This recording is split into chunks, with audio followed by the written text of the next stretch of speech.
Aujourd'hui, je vais te parler de location d'amis. Voici Tania. Alors non, je n'ai pas loué Tania. C'est une amie, une véritable. Je la connais depuis 2 ans. Hello Tania. Hello.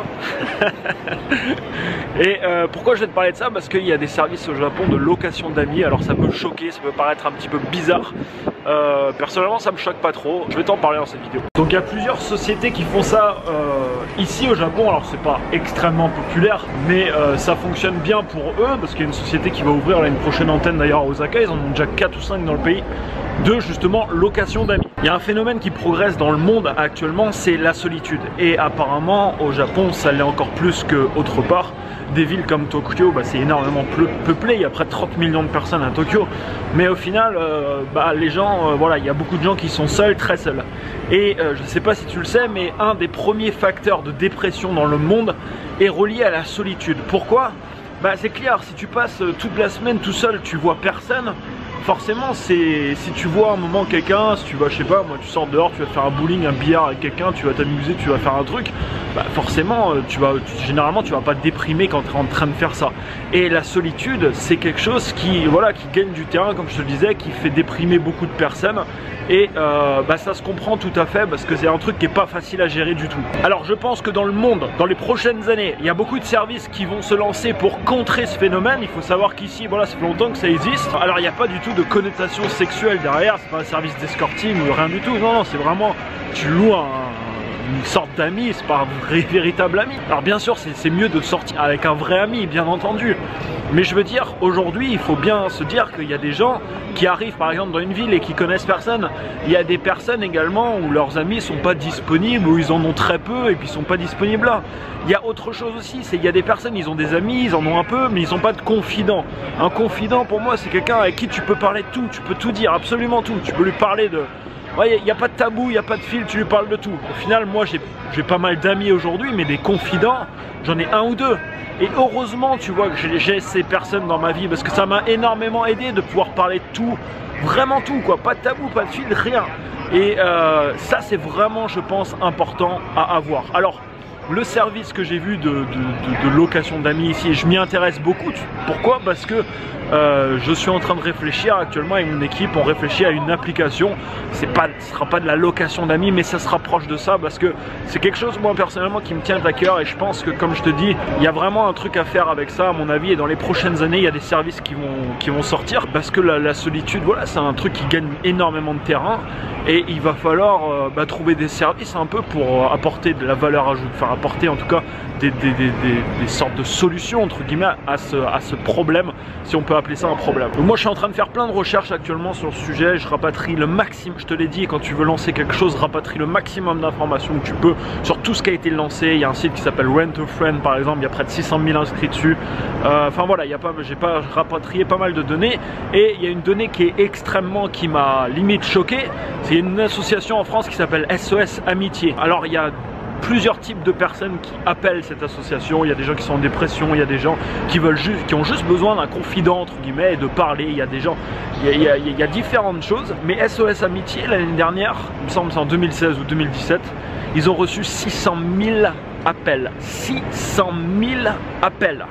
C'est énorme, rien que pour la France. On parle ici rien que pour la France. Alors n'hésite pas à me dire ce que t'en penses. Moi personnellement ça me choque pas, enfin ça me choque absolument pas et ça me pose pas de problème. Au contraire, que quelqu'un voilà, qui se sent seul va payer quelqu'un pour, je sais pas, pour passer une après-midi avec une personne. Enfin je veux dire, c'est comme si tu payais un prof pour donner un cours d'anglais par exemple, et pendant que tu es en train de faire ton cours d'anglais, voilà, tu es avec une personne, tu es en train d'échanger. Je le vois un peu de la même manière, sauf que là tu vas, je sais pas, faire du shopping, tu vas t'amuser, tu vas faire du bowling ou j'en sais rien, moi, faire une activité, un truc sportif où tu vas juste marcher, où tu vas juste poser un café et parler. Pour moi voilà, c'est à peu près la même chose, même si voilà, je comprends que ça peut paraître bizarre entre guillemets à pas mal de personnes, mais tu sais, il y a pas mal de trucs bizarres dans ce monde qui ne le sont plus aujourd'hui. Parce que tu prends, je sais pas moi, les services de rencontre, quand c'est sorti, c'était extrêmement bizarre pour les gens. Ça te faisait pas trop dire que tu t'es rencontré sur un site de rencontre. Maintenant voilà, c'est devenu banal, mais au début ça a du mal à passer.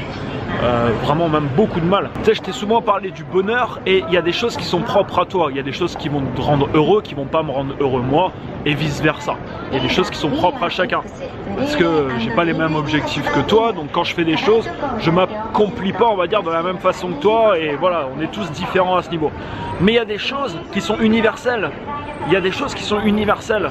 Je veux dire, être avec des gens avec qui tu t'entends bien et que tu as envie de passer du temps et faire un repas par exemple avec eux un soir, c'est pas des trucs qui font déprimer. Faire du sport, c'est la même chose. Est-ce que tu as déjà vu un mec en dépression totale en train de faire un footing? Ça n'existe pas. Pourquoi? Parce que c'est universel. Quand tu fais du sport, tu mets ton corps en mouvement. Il se passe quelque chose à l'intérieur, tes émotions elles changent. Quand tu es avec quelqu'un en train d'interagir, bah, sauf si c'est un mec, sauf si c'est quelqu'un que tu détestes, tu vois. Mais sinon, c'est la même chose. Il y a un autre problème, c'est la solitude aussi. Alors, il y a toute tranche d'âge, mais au niveau des personnes âgées. Parce qu'il y a des personnes âgées aujourd'hui qui se trouvent tout seuls, mais ils n'ont pas de famille, ils n'ont personne.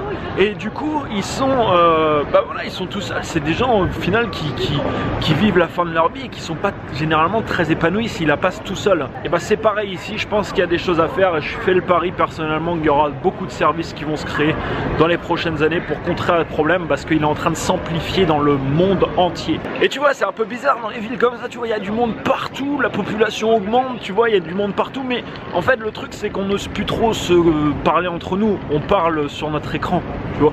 Donc on texte, ça, tout le monde le fait, on passe notre vie sur un écran, mais les gens n'osent plus trop se parler comme ça, et souvent ça part d'une phrase. Moi plein de fois je l'ai testé à l'étranger, je suis tout seul et puis je dis juste une phrase à quelqu'un et puis bam, ça débouche sur une conversation. Alors ça débouchera peut-être sur rien, pas forcément tu vois, sur une amitié, mais je veux dire pour interagir avec les autres, pour faire des activités, pour faire des choses, bah, ça part de rien quoi. Ça part d'une phrase que tu vas dire par exemple à quelqu'un que tu vas croiser.